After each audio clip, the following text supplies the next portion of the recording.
mga shares na ibinenta ng mura ni Luyeng. Sige. Nalagyan na natin ng ano guys, kumplito silicatos na walang apoy. Lagyan na natin ng mga kumplito silicatos na ano, may ano na mamaya. Yan.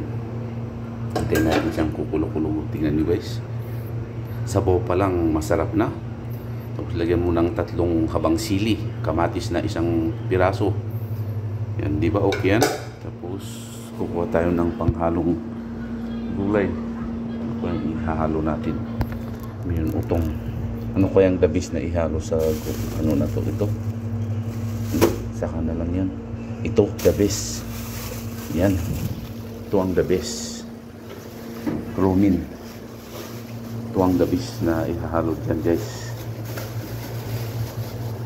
Lichos. Ito ay lichos guys.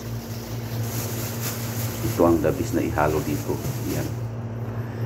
At saka lilinisan natin guys. Kaya maghintay ka lamang. Pag kumulo ka na, pwede ka nang kainin. Yan. Linisan muna natin tong romin na to guys. Yan ang ihalo natin.